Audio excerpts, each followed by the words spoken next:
안녕하세요. 인과응보라는 말이 있죠. 자기가 한 짓은 시간이 걸려도 다 되돌려받는다는 옛 사자성어이죠. 저는 얼마 전에 인과응보를 두 눈으로 똑똑히 목격했습니다. 버림받고 외롭게 살 줄 알았던 인생이 이렇게 되살아날 줄은 꿈에도 몰랐네요. 저는 하루하루 평범하게 살아가고 있는 한 사람이었어요. 제가 이렇게 평범한 삶을 살 수 있게 된 것은 엄마의 노력 덕분이었습니다. 왜냐하면 저는 어릴 때부터 몸이 엄청 약했거든요. 우리 아빠와 저는 단칸방에서 살았습니다. 친엄마는 제가 어릴 때 바람을 피웠대요. 매일 아빠가 나가 있는 시간에 집에 남자들을 데리고 왔다고 합니다. 아무것도 모르는 저는 아빠한테 말했대요. 아빠, 맨날 엄마가 모르는 아저씨들 데리고 와서 무서워. 집 가기 싫어. 나 그냥 친구네 집에서 자고 오면 안 돼? 아빠는 제 이야기를 듣고 깜짝 놀랐답니다. 딸, 그게 무슨 말이야? 엄마가 집에 남자를 데리고 오다니. 순박하고 순수했던 아빠는 눈치도 못 채고 있었던 거죠. 어린아이들은 거짓말을 못한다고 하잖아요. 저도 마찬가지였습니다. 거짓말을 할 수 없었어요. 제가 본 것들을 사실대로 다 말하게 되었고, 모든 것을 알게 된 아빠는 참을 수 없는 분노가 치밀어 오른 거죠. 당신, 나 몰래 바람 피웠어? 애가 몇 살인데 집에 외간 남자를 데리고 와? 이러다가 해코지라도 당하면 어쩌려고? 안방에서 엄마와 아빠가 싸우는 소리가 들려왔습니다. 제가 한 말 때문에 싸우는 것 같았어요. 저는 앙앙 울었습니다. 엄마, 아빠, 제발 싸우지 마. 내가 다 잘못했어. 내가 괜히 말했어. 네가 말한 거니 아빠한테? 왜 쓸데없는 말을 전하고 있어? 엄마는 제 뺨을 때렸습니다. 아빠가 엄마를 말리고 저는 무서워서 집을 뛰쳐나왔어요. 그날 이후로 엄마를 보지 못했습니다. 이혼을 하셨대요. 엄마는 집을 나간 거고요. 워낙에 힘들게 살던 저희 가족은 이혼 이후에 더더욱 살림살이가 힘들어졌습니다. 저는 아빠 손을 잡고 더 작은 집으로 이사를 가게 되었어요. 곰팡이가 피어있고 햇빛도 잘 안 드는 집이었어요. 그래서 그랬을까요? 저는 어릴 때부터 기관지가 무척 안 좋았습니다. 물을 마셔도 다 토해내고 매일 기침을 달고 살았어요. 학교에서도 맨날 기침을 하니까 애들이 저를 안 좋게 보았습니다. 너는 왜 맨날 감기에 걸려 있어? 나? 아닌데. 저를 바이러스 취급하기 시작했습니다. 학교에서도 외로운 인생이 이어졌어요. 그러다가 어느 날부터 아빠가 여자친구를 집에 데리고 오기 시작했어요. 아줌마는 너무나도 착해 보였지만 왠지 제 마음에 들진 않았습니다. 아줌마는 아줌마 집에 가요. 하지만 그 아줌마는 갈 곳이 없었나 봐요. 계속 저희 집에 있었습니다. 딸, 아빠가 여자친구가 생겼어. 아줌마라고 불러도 좋고 조금 더 편해지면 엄마라고 불러. 몰라. 나는 엄마라고 안 부를 거야. 빨리 집에 가라고 해, 저 아줌마한테. 어린 나이에 괜히 반항심이 들더라고요. 갑자기 가족이라고 소개해주는데 그게 괜히 싫었습니다. 그래서 계속 사이가 서먹하고 어색한 상황이었어요. 그러다가 제가 쓰러진 거였습니다. 앓고 있던 지병이 심해져서 호흡기관에 심각한 문제가 생긴 거였어요. 지하방에서 살다 보니 곰팡이균이 많이 있었던 거고 그 균 때문에 제 병이 더 커진 거라고 하더라고요. 수술을 하고 아주 오랜 시간 동안 병원 신세를 졌습니다. 아줌마는 제가 입원하고 병마와 싸우는 동안 제 곁을 계속 지켜주었어요. 아줌마 국적은 베트남이었습니다. 베트남 음식을 저에게 해주기도 하고 옛날 베트남 동화 이야기를 들려주시기도 했어요. 외모는 베트남과 한국 사람 그 중간인 것 같았습니다. 그래서 처음에는 아줌마가 제 곁에 있는 게 싫었어요. 창피했습니다. 하지만 어느 순간부터 제 곁에 아줌마가 없으면 불안해지기 시작했어요. 밥을 못 먹는 제가 침대에 매일 토를 하고 너무 고통스러워서 엉엉 울고 있을 때 늘 묵묵하게 베개랑 이불을 빨아주시고 저를 토닥여준 사람은 우리 엄마였어요. 어느 순간부터 제가 그 아줌마를 엄마로 받아들였더라고요. 엄마와 아빠는 공장에서 만났다고 했습니다. 한국에 돈을 벌기 위해서 온 엄마는 결혼 사기를 당한 이후에 낙동강 오리알 신세가 되었다고 해요. 그래서 공장에 취업한 후 묵묵히 일만 하고 있다가 아빠를 만나게 된 거였죠. 아빠는 엄마를 처음 본 순간 반했다고 했습니다. 무척이나 착해 보였고 다른 외국인 노동자들과는 다르게 똑똑하고 한국말도 현지인처럼 잘하고 너무나도 이뻤대요. 엄마는 확실히 동남아 사람이 아닌 것처럼 생겼거든요. 하여튼 간에 그래서 연애를 시작하게 되었고 이 사람과 평생을 함께하고 싶은 마음에 저희 집에 엄마를 데리고 온 거였죠. 제가 퇴원을 한 후 엄마와 아빠는 결혼을 했습니다. 엄마가 아빠에게 그랬나 봐요. 아무래도 지하에 살면 환기도 안 되고 곰팡이 균 때문에 몸에 안 좋을 것 같아. 어떻게 해서든 돈을 모아가지고 지상으로 올라가자. 근데 돈을 당장 어디서 구해? 현실은 현실이었어요. 현실과 이상은 괴리가 컸습니다. 하지만 엄마는 포기하지 않았죠. 공장에서 모은 돈으로 아주 작은 투룸을 계약했습니다. 알뜰하고 살뜰한 엄마는 4개월 동안 부동산 발품을 팔았어요. 외국 사람이라고 무시당하지 않으려고 노력도 엄청 했고요. 나중에 엄마는 귀화 신청까지 했거든요. 이사를 간 뒤 저희 집은 승승장구하게 되었습니다. 음식 솜씨가 정말 뛰어난 엄마는 사람들에게 음식점을 차리라는 소리를 엄청 많이 들었대요. 베트남 음식을 정말 맛깔나게 잘하시는 분이었거든요. 지인들에게 2천만 원을 빌려서 노량진 쪽에 포장마차 비슷하게 가게를 열었어요. 정식 가게는 아니고 포장마차 형식의 가게였죠. 그런데 그게 소위 대박이 난 거였습니다. 똠양꿍부터 시작해서 각종 베트남 음식들이 불티나게 팔리기 시작했고 삽시간에 노량진 명물로 등극한 거였어요. 공장 일을 하고 있던 아빠는 엄마 일을 돕겠다며 공장을 그만두었습니다. 새벽 4시에 나가서 밤 11시에 돌아왔어요. 그 정도로 손님들이 꽉 찼거든요. 지금은 베트남 음식이 대중화가 잘 되어 있는데 그때 당시만 해도 아니었습니다. 그래서 신박하고 더 인기가 좋았던 것 같아요. 게다가 똠양꿍 같은 건 김치찌개랑 비슷하면서도 맛이 아주 좋아서 더 인기였고요. 가게를 오픈한 지 9개월도 안 되어서 확장 이전을 하게 되었어요. 주변에서 프랜차이즈점을 하자고 제의가 많이 오게 되었고요.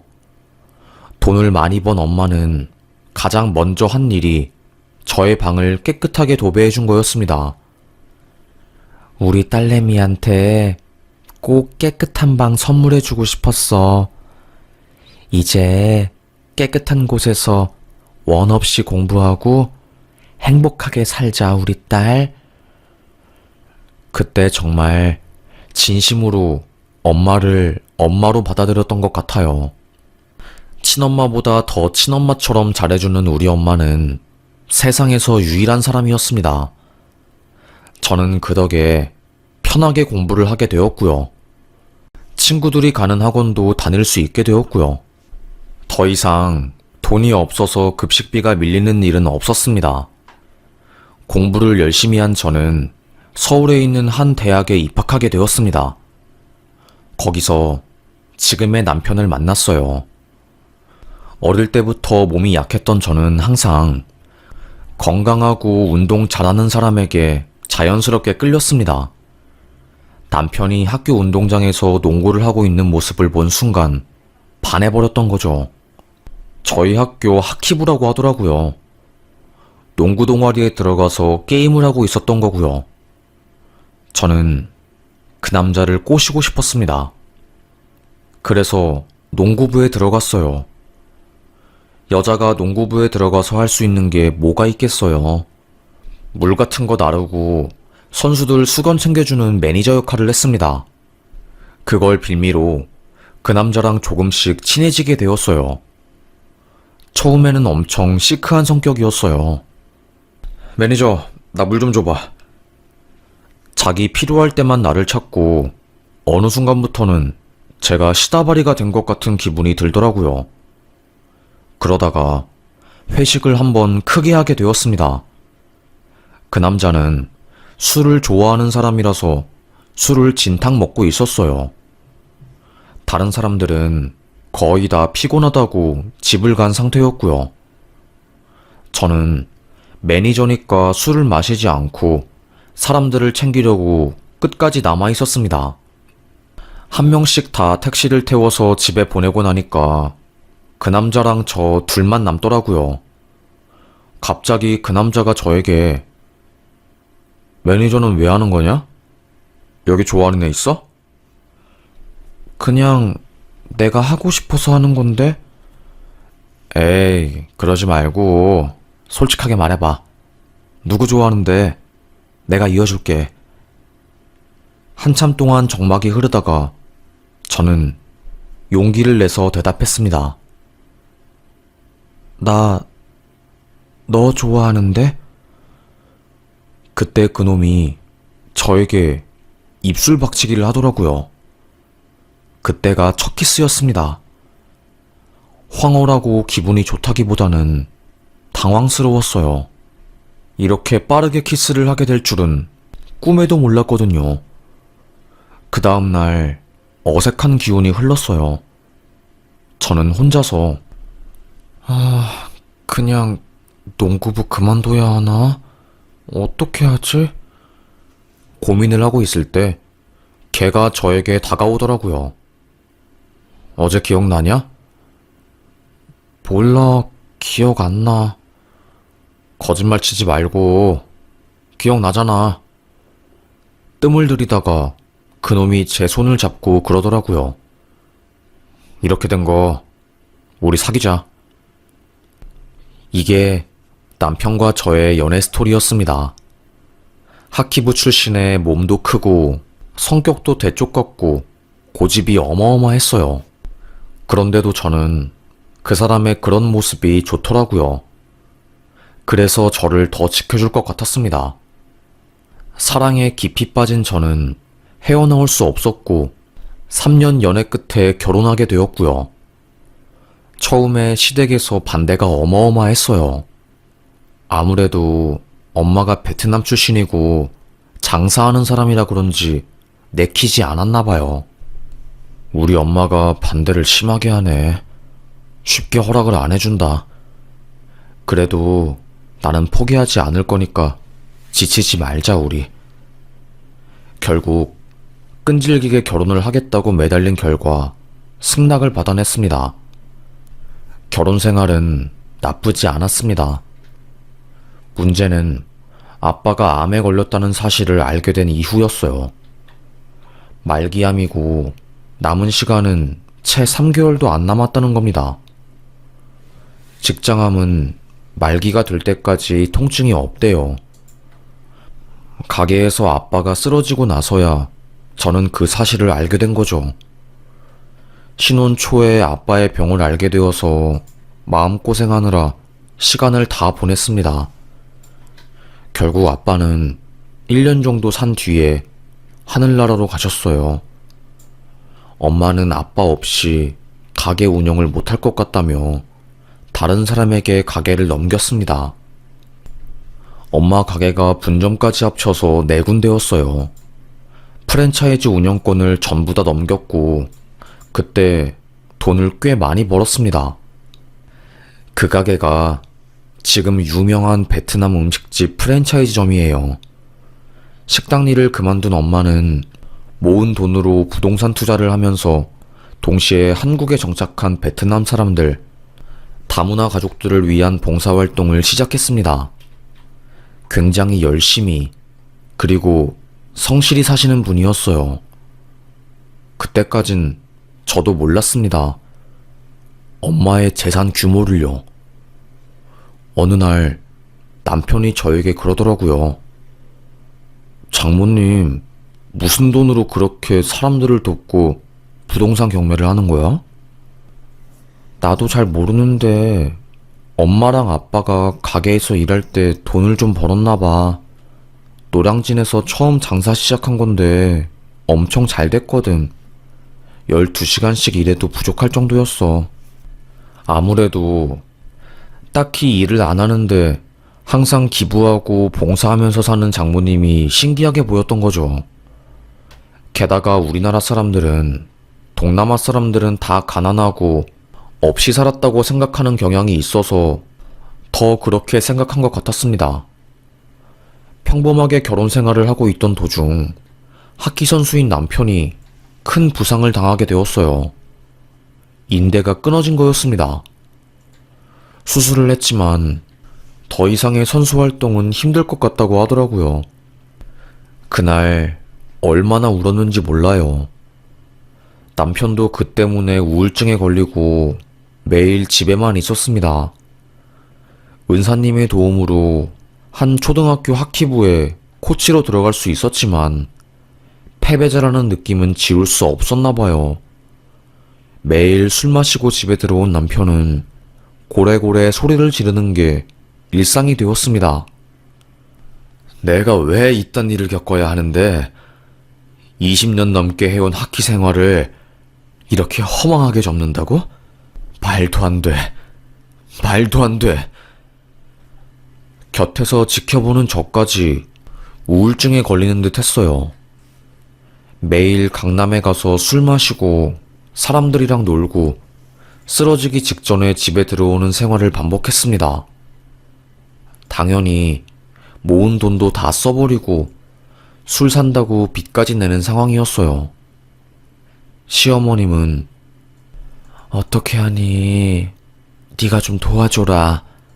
우리 아들이 얼마나 힘들면 저리 술을 마시고 다녀. 어머님, 저도 쉽지 않아요. 어떻게 노력해야 할지 모르겠어요. 어머님과 저는 속상해서 서로 부둥켜 안고 울었어요. 두 여자의 노력에도 남편놈의 폐악질과 엇나감은 돌아올 줄 몰랐습니다. 그런데 그때 일이 터졌네요. 우편물이 하나 날아왔습니다. 산화몬이었어요. 대부업체에서 남편이 3천만 원을 빌렸던 겁니다. 이자만 원금을 넘어선 상태였어요. 강남에서 술을 마시다가 질 나쁜 친구들을 사귀었나 봐요. 친구들 중에 한 사람이 도박을 하는 놈이었고 그 세계로 남편을 끌어들인 거죠. 선수 생활로 모아둔 돈을 한 푼, 두 푼 도박에 쓰다 보니까 돈을 전부 탕진한 거고 결국 대부업체에 손을 댄 겁니다. 당신 미쳤어? 도대체가 어쩌려고 이런 짓을 한 거야? 미치겠다 진짜. 왜 그래? 왜 그러고 살아? 뭐? 당신 솔직하게 말해. 사나머니 말고 다른 곳에서 또 돈 빌린 거 있어? 아, 없다고 좀. 방귀 낀 놈이 성내는 꼴이었습니다. 사채는 빨리 갚아야 했기에 저는 결국 엄마에게 손을 벌렸어요. 결국 엄마는 다달이 받던 월세 모은 돈을 저희 부부에게 건네주었습니다. 그 과정에서 제가 엄마의 재산 규모를 알게 된 거였어요. 서울 아파트만 4채를 가지고 있으셨어요. 수십억이 넘는 재산을 가지고 있으셨던 거였죠. 남편도 그 사실을 알게 되었습니다. 장모님이 이렇게 돈이 많으신 분이었어? 나도 몰랐어. 베트남 음식점으로 이렇게 많은 돈을 모았을 줄은 몰랐네. 아마도 투자를 잘하신 것 같아. 어차피 나는 엄마 덕 보고 살 마음 없어. 내가 성공해야지. 엄마한테 마음에 빚 진 것도 갚아야 하고. 하지만 남편의 생각은 달랐던 것 같아요. 장모님이 재력가라는 것을 안 순간 눈빛이 확 달라졌습니다. 원래는 무뚝뚝하고 싸가지 없는 성격이었는데 어느 날부터 맨날 장모에게 안부 전화를 하고 살갑게 인사를 하더라고요. 장모님, 콧소리까지 내는 놈이었습니다. 사채빚도 갚고 어느 정도 상황이 나아질 것 같았던 순간 상상도 하기 싫은 일이 벌어졌네요. 충남에 다문화 가정을 위한 봉사활동을 마치고 서울로 돌아오던 엄마가 크게 다친 거였습니다. 워낙에 검소한 엄마는 소형 자동차를 타고 다니셨어요. 그걸 타고 서울로 올라오다가 졸음운전을 하던 대형 트럭이 엄마의 차를 박아버린 거였죠. 따님분 되시나요? 여기 영선병원인데요. 어머님이 큰 사고가 나셨어요. 빨리 병원으로 와주세요. 빨리요. 청천벽력 같은 말이었습니다. 옷도 갈아입지 못하고 병원에 간 순간 저는 무너져 내렸어요. 응급실에서 급하게 응급처치를 받고 있는 사람이 우리 엄마였거든요. 온 사방이 피투성이었고 의사와 다른 의료진 10댓명이 엄마를 둘러싸고 있었습니다. 전신골절에 장기가 터져서 온몸 염증 수치가 일반인의 수십 배를 치솟았대요. 우리 엄마 살 수 있는 거죠? 제발 저 다른 거 안 바라요. 살려만 주세요. 의사는 힘들다는 듯이 한숨을 푹 쉬었습니다. 차마 살릴 수 있다는 말은 안 하더라고요. 그저 최선을 다하겠다는 공허한 외침만이 병원을 채울 뿐이었습니다. 3개월간 총 11번의 수술 끝에 목숨을 건질 수는 있었지만 여전히 코마 상태였습니다. 몸이 너무나도 큰 충격을 받아 스스로를 보호하기 위해 뇌를 동면 상태에 들어가게 만들었대요. 그러니까 거의 식물인간 수준이었던 거죠. 어머님이 언제 깨어나실 수 있을지는 저희도 잘 모르겠습니다. 그저 지금으로서는 기도밖에 할 수 있는 게 없어요. 당분간 몸에 무리가 갈 수 있어서 수술도 한 달 정도 뒤로 미뤄야 할 것 같고요. 염증 수치도 지금 너무 높아서 계속 항생제를 투여하고 있긴 하지만 몸이 얼마나 버틸 수 있을지는 잘 모르겠습니다. 엄마는 그 뒤로 6개월 정도 더 사셨어요. 너무 수술을 많이 해서 온몸이 띵띵 부어있는 상황이었고요. 그걸 보는 저도 마음이 너무 아프더라고요. 엄마가 최대한 편안하게 쉴 수 있는 방법을 선택하고 싶었습니다.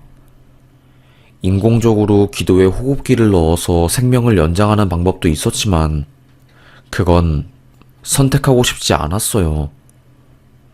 결국 투병 끝에 엄마는 돌아가셨습니다.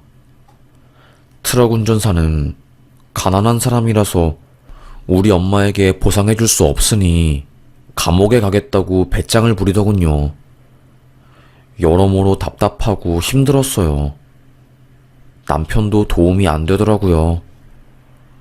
결국 장례식을 치르게 되었습니다. 나는 슬퍼 죽겠는데 시모와 남편은 눈물 한 방울 흘리지 않더라고요. 남편 말로는 자기가 무너지면 저도 무너질 것 같아서 슬퍼도 참고 있는 거래요. 저는 알겠다고 했어요. 수의랑 관을 고르고 잠시 바람을 쐬려고 장례식 복도로 가는데 어디선가 콧노래 소리가 들리더라고요. 어떤 눈치 없는 놈이 장례식장에서 콧노래를 부르고 있어? 콱씨. 비상구 문 쪽으로 가니 그 콧소리가 더 크게 들렸습니다. 근데 그 콧소리의 주인공이 누구인지 아세요? 제 남편이더라고요. 친구랑 전화통화를 하고 있는 것 같았습니다. 야, 대박이지 않냐? 하늘이 무너져도 솟아날 구멍은 있다고. 나 다치고 나서 선수 생활 포기하고 도박빚 때문에 인생 망할 뻔했는데 그 타이밍에 장모가 죽었잖아. 뭐? 장모가 죽은 게 왜 대박이냐고? 야, 이 멍청아. 우리 장모 개부자야. 동남아 사람이라 만만하게 봤는데 생각보다 돈 야무지게 모았더라고. 장모 죽으면 그 돈 우리 와이프가 가지고, 그렇게 되면 와이프 돈은 내 돈이니까 나도 대박 나는 거 아니냐. 남편은 악마였습니다. 장모의 장례식장에서 재산 상속받을 생각에 싱글벙글 친구와 통화를 하더라고요. 몰라. 하여튼 간에 우리 엄마도 지금 난리 났다. 며느리 덕 볼 생각에. 일단 끊어라. 나 이제 빈소 들어가 봐야 해. 가서 또 슬픈 척 연기하고 있어야지. 속에서 천불이 났습니다. 정말로 열불 천불이 났어요. 정수기로 가서 냉수를 속에 퍼부었습니다. 장례식 끝나고 그 년놈들을 다 끝장내야겠다 싶었습니다. 입관식 첫날 시어머님은 손님들 말동무해드린다고 술 한 잔 두 잔을 받아 먹으시다가 완전 취해버리셨어요. 장례 지도자가 취해서 비틀거리는 시어머니한테 몸 상태 안 좋으시면 입관식에 참여 안 하셔도 됩니다. 고인분께 깔끔하고 좋은 모습만 보여드리는 것도 좋은 방법이에요. 에휴, 됐어요. 사돈 가는 길은 보고 가야지. 무슨 좋은 일이 있는 것 마냥 싱글벙글 웃더라고요. 그러다가 사단이 난 거죠. 엄마 마지막 가는 길을 인사하던 그 순간 시모가 엄마 관 쪽에 토를 한 거였습니다. 수의를 입고 염까지 마친 깨끗한 엄마를 향해 그 순간 모든 조문객들이 엄마를 쳐다보았고 옆에 있던 아빠 쪽 친척이 시모에게 에이씨 팔 이게 뭐하는 짓이오? 소리를 지르며 시모 머리끄댕이를 잡고 나갔어요. 염하시는 분들은 당황해서 아니 10년 넘게 일하면서 이런 적은 처음인데 아이고 일단 입관식은 여기서 마치고 저희가 다시 염하고 수의 바꾸고 따님분께 확인 후에 관 문 닫겠습니다. 수습을 해주셨어요. 아빠 쪽 친척이 시모에게 엄청 뭐라고 했습니다. 이게 뭐 하는 거요? 민폐도 분수가 있지. 상황을 가려가면서 술 마셔야 할 거 아니요? 시모 뒤통수를 팍 누르면서 사람들에게 강제로 사과를 시켰어요. 술에 쩌든 시모는 뭐가 뭔지 여전히 상황 파악을 못하고 있는 상황이었습니다. 가장 힘들 때 주변 사람들이 걸러진다고 하잖아요. 제가 딱 그 상황이었습니다. 가장 힘들 때 남편과 시모의 실체를 알게 된 거였어요. 힘들게 발인을 마치고 아빠 옆에 있는 빈소에 엄마를 안치시켰습니다. 엄마는 베트남 가족이 없거든요. 한국 가족이 전부였습니다. 그래도 엄마가 가는 길 쓸쓸하지 않게 제 지인분들과 아빠의 친구분들이 빈소를 가득 채워주셔서 너무 감사했어요. 마음을 겨우 추스린 저는 사망신고부터 각종 법적인 절차를 시작하게 되었습니다. 눈구렁이 같은 남편놈이 제 곁으로 슥 와서 묻더라고요. 그러면 장모님 재산은 어떻게 하는 거야? 지금 그게 중요해? 짜증나서 남편 뒤통수를 팍 쳤어요. 지가 생각해도 자기가 너무했다고 생각한 건지 깨갱하더라고요. 엄마 사망신고랑 서류 처리만 끝나면 남편에게 이혼소장을 날릴 생각이었습니다. 내가 미쳤지. 연애 때는 그 곰탱이가 뭐가 좋다고 따라다닌 건지 다 필요 없네. 몸 좋은 거, 얼굴 잘생긴 거 다 부질없어. 에휴, 내 팔자는 내가 꼬았구나. 한숨만 푹푹 쉬었습니다. 사망 처리를 다 하고 엄마 명의로 있는 재산을 저한테 인계하려고 상속 관련 세무사와 변호사를 찾아가서 상담을 받고 있던 그 순간 갑자기 모르는 번호로 전화가 왔습니다. 전화를 받지 않았어요. 그리고 자동 메시지를 보냈습니다. 업무 중이라 전화를 받을 수 없습니다. 그런데도 또 전화가 오더라고요. 누구세요? 표지훈 씨 아내분 되십니까? 네? 전화가 걸려온 곳은 경찰서였습니다. 무슨 일이냐고 물으니 시댁 일가족이 사망했다는 겁니다. 보이스피싱인 줄 알았어요. 사람이 사망했으면 병원에서 전화가 오지 왜 경찰에서 전화를 해요? 그런데 보이스피싱이 아닌 거였습니다. 남편이 시모를 태우고 오픈카를 빌려서 낙동강 댐 근처를 질주하고 있었나 봐요. 커브 부분에서 속도를 낮추지 않고 계속 달리다가 차가 확 돌아간 거고 차선을 추돌하면서 옆에서 오던 차와 큰 사고가 난 거였습니다. 핸드폰은 개박살나고 옆에 타고 있던 시모는 날아가고 남편은 즉사한 거였어요. 현장 수습을 하던 경찰이 시모 핸드폰을 발견해서 저에게 전화한 거였죠. 바로 저는 하던 일을 내팽개치고 병원으로 향했습니다. 날아간 시모는 도로 옆 절벽으로 떨어졌더라고요.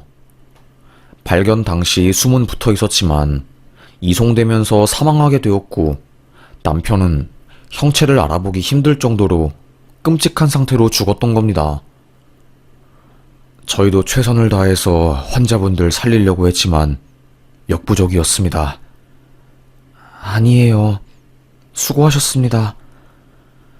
눈물도 안 났어요. 너무 당황스러워서요. 남편놈이 저 몰래 스포츠카를 빌린 것도 몰랐고요. 그리고 유품 정리하면서 알게 된 건 남편놈의 불륜 흔적이었습니다. 단순히 도박만 한 게 아니라 같이 도박을 하러 다닌 사람들과 함께 업소 여성들과 질펀하게 놀고 2차, 3차까지 다녔더라고요. 별의별 생각이 다 들었습니다.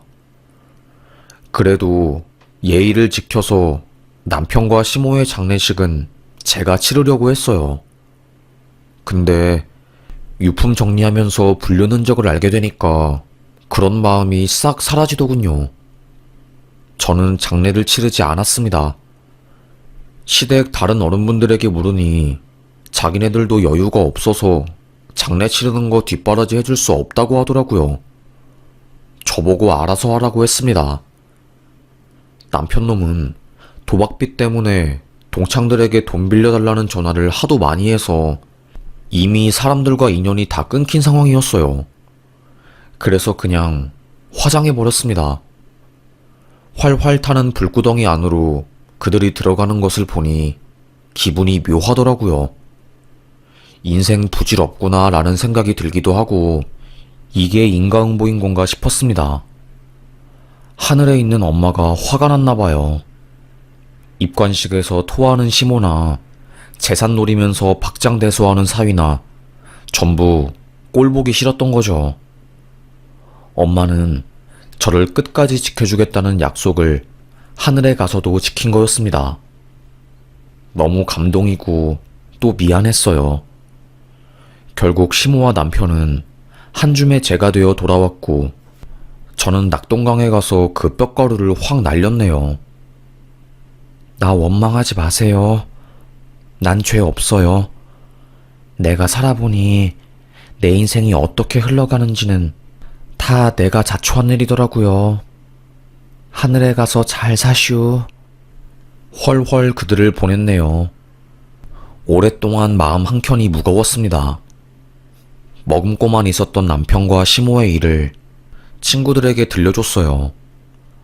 성격이 호탕하고 시원한 친구들은 야, 너 제대로 복수했는데? 네가 착하니까 마음이 여려서 죄책감이 드는 거지. 지네들이 돈 노리고 며느리 피 빨아먹으려고 하다가 이사단 난 건데 누굴 탓해? 야, 진짜 잘했어. 됐어. 너 이제 평생 행복하게 살아라. 돈도 있겠다. 못할 것도 없잖아. 그래, 난 살다 사돈 입관식에서 관에다가 토한 사람은 처음 봤다. 에휴, 그거 알지? 이집트 미라 건든 사람들 다 죽은 거. 니 시모도 그래서 죽은 거야. 고인한테 그러면 안 되는 거지. 친구들의 이야기를 듣고 보니 맞는 말이더라고요. 고인에게 그런 큰 실수를 저질렀으니 남은 인생이 평탄할 리가 없었던 거죠. 저는 이사를 갔습니다. 신혼집을 팔아버리고 서울 한복판으로 이사를 갔어요. 그리고 엄마가 하던 일을 물려받았습니다. 다문화 가정에 봉사활동하는 일이요. 받은 만큼 베풀어야지 운이 좋아질 것 같았거든요. 그렇게 살다 보니 엄마가 핏줄도 아닌 저에게 준 사랑이 얼마나 대단한지 깨달았네요. 타국에서 이렇게 크게 성공하는 게 쉽지 않았을 텐데 돌아가시고 나서야 그 위대함을 더 느끼게 되었습니다. 이제는 큰 욕심 내지 않고 살려고요. 아빠도 엄마도 하늘에서 행복하게 잘 살길 바라면서요. 하늘에 있는 엄마 아빠가 행복하게 살려면 제 노력도 중요하다고 생각해서 요즘은 봉사활동 열심히 하고 있습니다. 그리고 인과응보를 저는 두 눈으로 똑똑히 봤기 때문에 죄 짓고 살지 않으려고 노력 많이 하고 있어요. 남의 눈에서 눈물 나게 하면 결국에 내 눈에서는 피눈물이 나더라고요. 언젠간 내가 한 짓들은 다 내게로 돌아오는 것 같습니다. 혼자 사는 게 적적할 때도 있지만 엄마처럼 봉사하면서 굳건하게 나아가려고요. 그럼 지금까지 저의 이야기를 들어주셔서 감사합니다. 날이 추우니 따뜻하게 입고 다니세요. 감사합니다.